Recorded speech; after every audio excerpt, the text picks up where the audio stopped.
you done now? Broadcasting live from the city of Houston and around the world, TV host, best-selling author, and radio personality Brad Gilmore brings you a collection of conversations with stars from movies.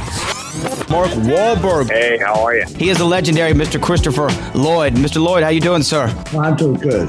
Great introduction. Television. Jimmy Fallon. Good morning. Thank you so much, Brad, for having me. I appreciate this, bud. Kelly Ripa. Brad, thank you for having me. Comedy. Jay Leno joins us. Jay, how you doing? Hey, Brad, what's going on? Gabriel Iglesias. Good morning. Music. Lola Monroe. Thank you. Thank you for having me. Now, how's it going? How are you? And more. And more. This is The Collection. Now your host, The Boat, Brad Gilmore. And he joins us right now. He is the author of the brand new E.T., the Extra-Terrestrial, the Ultimate Visual History. We're excited to welcome back to the program Mr. Caseen Gaines. Caseen, how are you, my friend? I am fantastic. Thank you so much for having me. Man, you know, you stay busy all the time. You stay writing. You're never not working on another project. You and I first got to know each other over the We Don't Need Roads. They're making the Back to the Future trilogy. Since then, you've done Dark Crystal. You've done a book called Footnotes, which is a really interesting thing I suggest everybody go check out. And now here we are, E.T., the Extra-Terrestrial, the Ultimate Visual History. Why was E.T. the next project? You know, I felt like I had written about everything on Earth. I had to go out into the solar system. No. E.T. was kind of a holy grail project. You know, I write a lot about the 80s, and it really doesn't get any better than E.T. I mean, it's Steven Spielberg's most personal film. It's a film that he remains most proud of. And it was just this amazing juggernaut when it came out in 1982. And so what better time than the 40th anniversary to take a look back at the making of this truly phenomenal film. Of course. I mean, this movie, there's so many things iconic about it. Like you said, 1982, 40 years is kind of hard to believe that that's where we are with this film. But it's an ultimate visual history. So people who haven't ever seen one of these books before, they're very interesting. It's not your standard project, right? This involves a lot of imagery and production notes and things of that nature, right? There is a little bit of everything in this book. And one of the things that we really wanted to prioritize is if you aren't familiar with filmmaking, we wanted to take you through the entire journey. And what I mean by that is there's transcripts of meeting notes between Steven Spielberg and producer Kathleen Kennedy and screenwriter Melissa Matheson.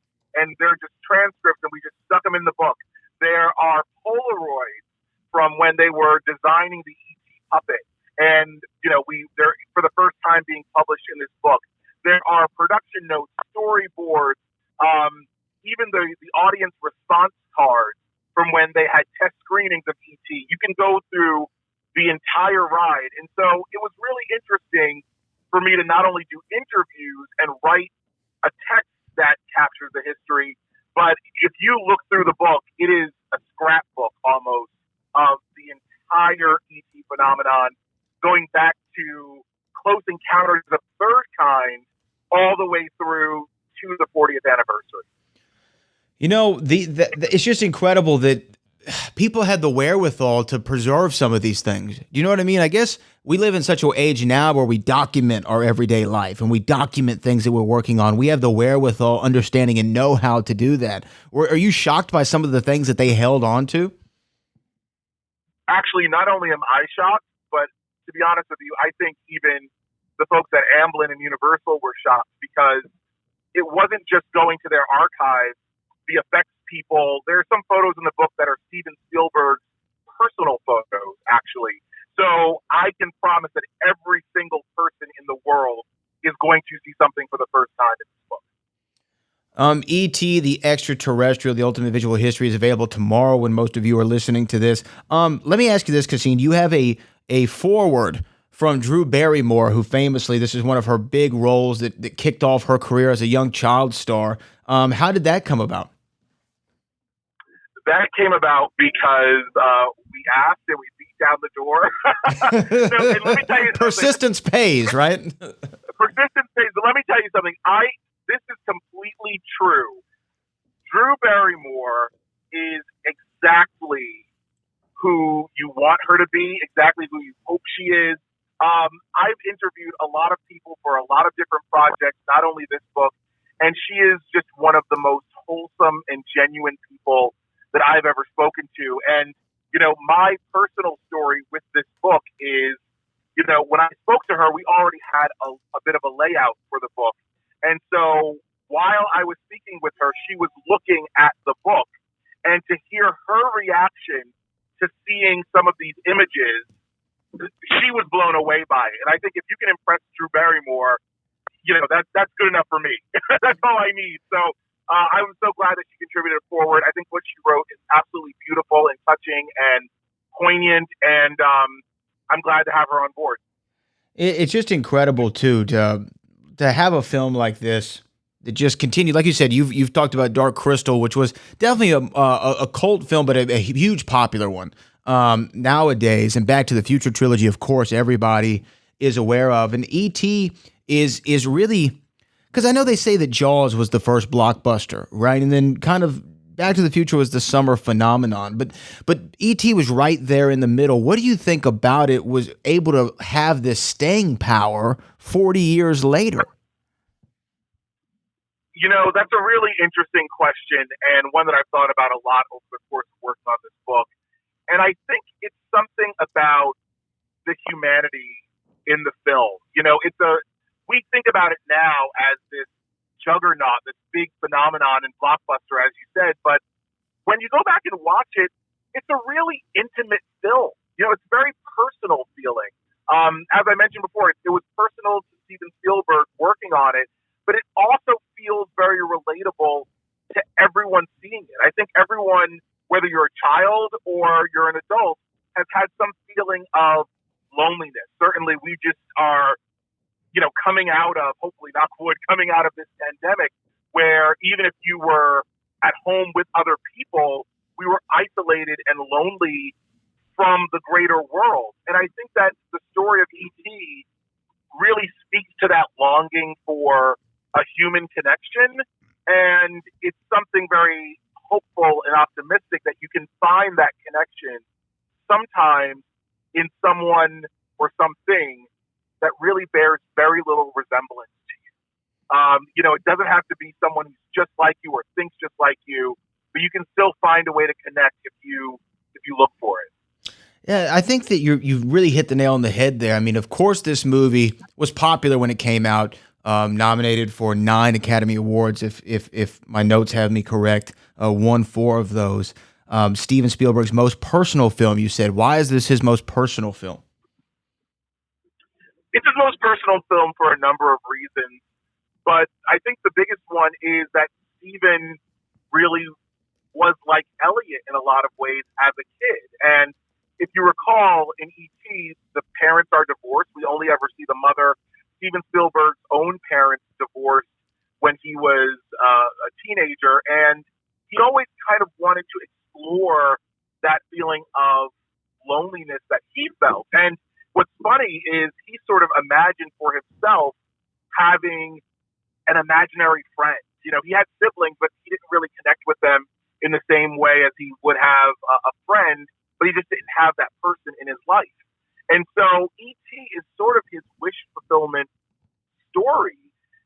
Also, just from a technical standpoint, Steven Spielberg put a lot of his own money into financing this film. It was a hard film to kind of get off the ground, even after the success of Jaws and Close Encounters and Raiders.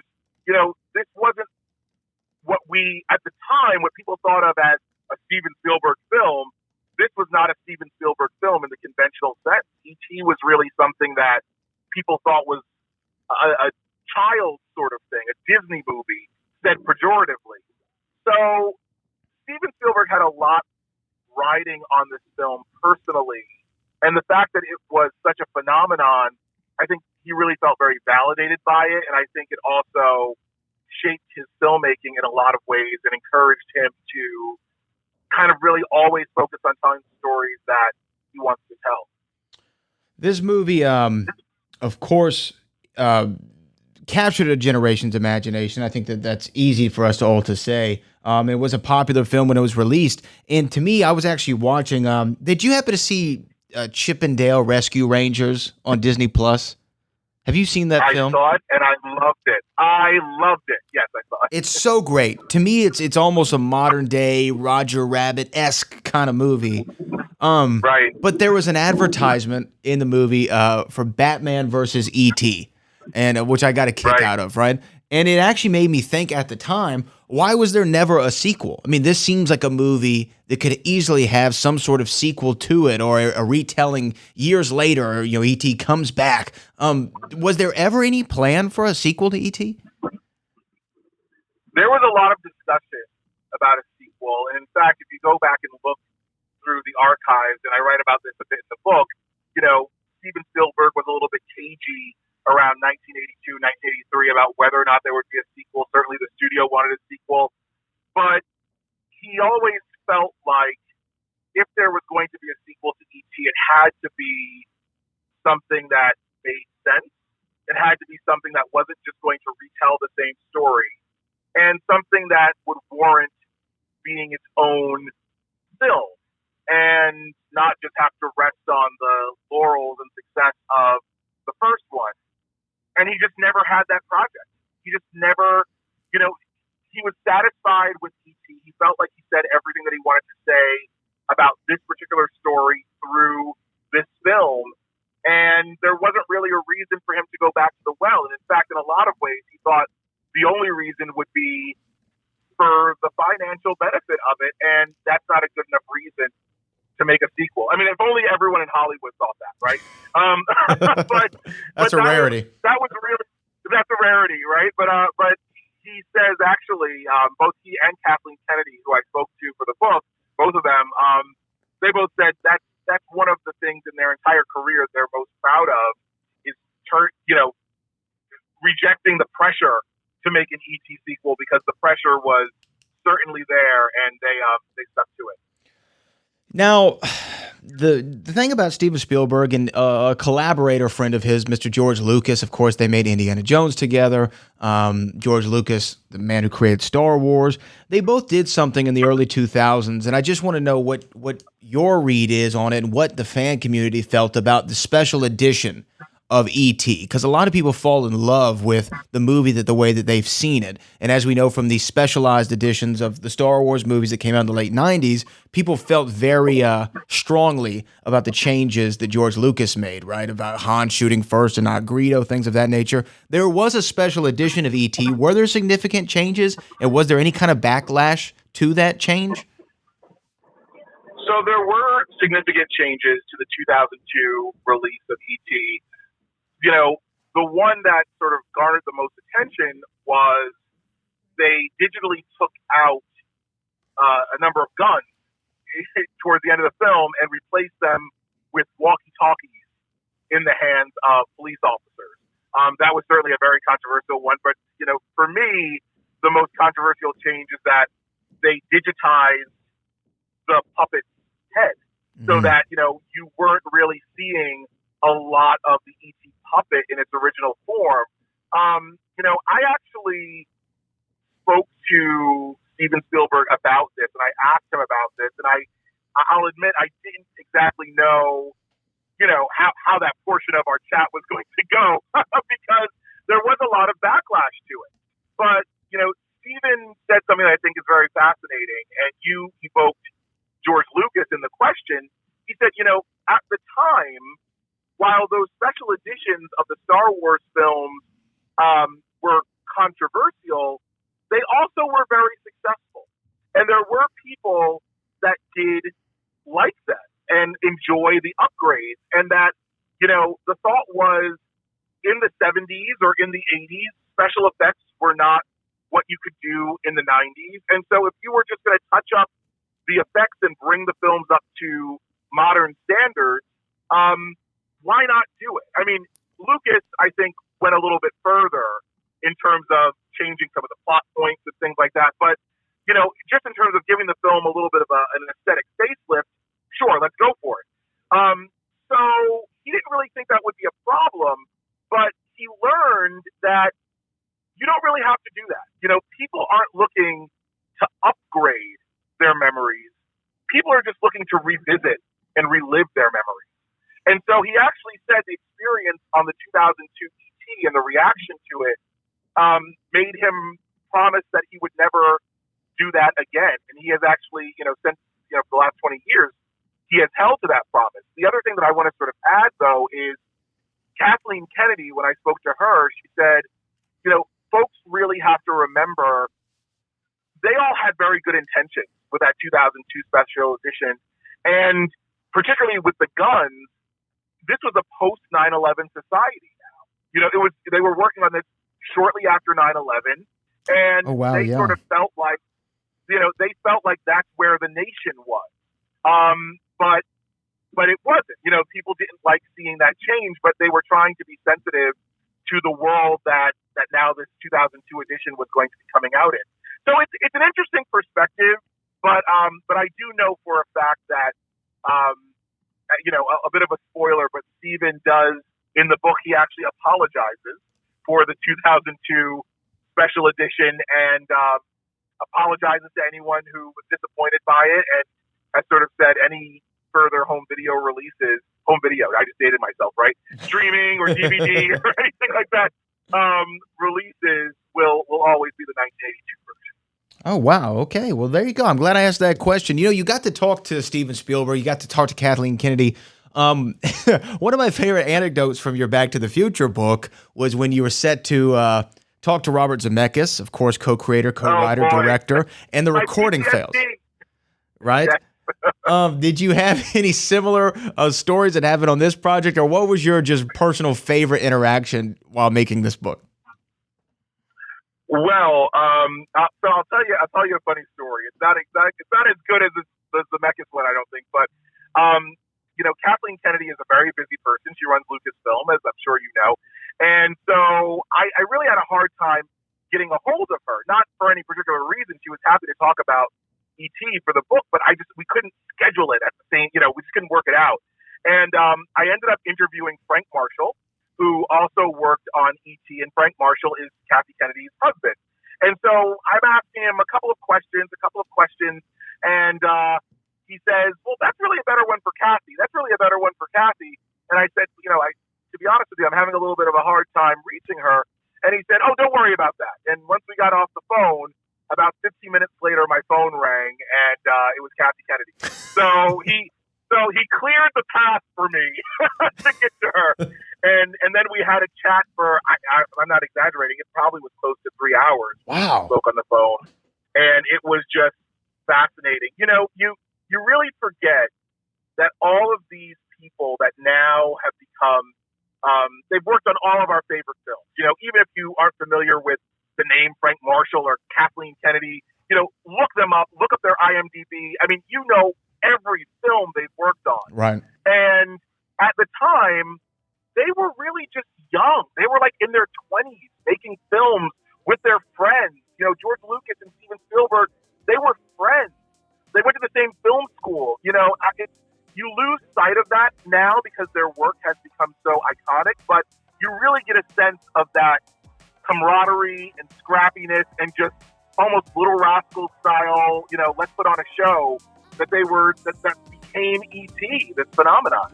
It's just incredible. Yeah, I mean, you're right. If people don't know the names Kathleen Kennedy or Frank Marshall, but Steven Spielberg, you're going to know the overwhelming majority of movies that they've had their name attached to and continue to have their name attached to. So really great, Caseen. It's awesome to talk to you, man.